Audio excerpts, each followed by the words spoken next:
Hello guys, আমি শুভঙ্কর দাস, আমি অঙ্কন মিত্র। আপনারা দেখছেন টু ফ্যাটি ব্রোস।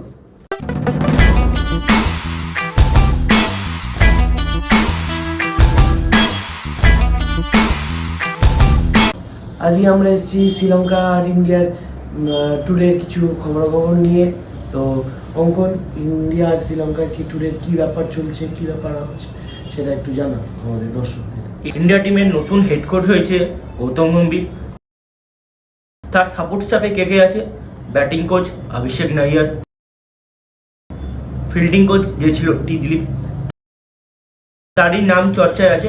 আর বোলিং কোচ খুব বড় নাম জাহির খান, তার চর্চা আছে।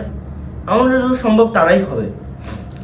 আমি এটা বলি, বোলিং কোচে জাহির খান, তার নামটা এগিয়ে আছে, কিন্তু এখানে আরেকজনের নাম আছে, সে হলো লক্ষ্মীপতি বালাজি। তো ন্যাচারালি আমরা যা দেখতে পাচ্ছি মোটামুটিভাবে বোলিং কোচ জাহির খান হওয়ার বেশি চান্স, কিন্তু এখানে লক্ষ্মীপতি বালাজিরও নামটা দেখিয়েছে।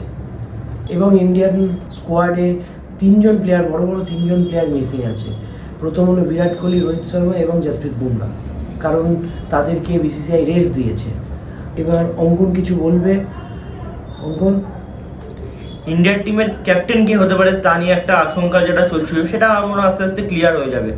ইন্ডিয়ার টিমের টি-20 পার্মানেন্ট ক্যাপ্টেন হার্দিক পান্ডিয়া খুব সম্ভব, যা তার পারফরমেন্স ওয়ার্ল্ড কাপে সবাই খুশি, তাকে সবাই ক্যাপ্টেন চায়। জাসপ্রীত বুমরা হওয়ারও চান্স ছিল, কিন্তু হার্দিক পান্ডিয়া একটু এগিয়ে আছে, যেহেতু জাসপ্রীত বুমরা যাচ্ছেই না, তাই জন্য হার্দিক পান্ডিয়া পার্মানেন্ট ক্যাপ্টেন হওয়ার চান্স।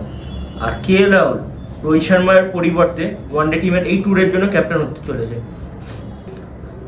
তারপরে রাহুল দ্রাবিড়ের ব্যাপারে নতুন খবর আছে, যেটা শুভঙ্করদা বলবে। রাহুল দ্রাবিড় কেকেআরে আসতে চলেছে, এটা টাইমস নাও এর রিপোর্ট অনুযায়ী।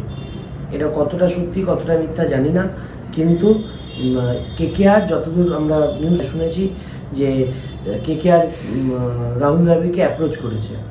লাস্ট এবং সর্বশেষ খবর হলো এই যে রাহুল দ্রাবিড় 5 কোটি টাকার বদলে বোনাস প্রাইজ 2.5 কোটি টাকা নিয়েছে।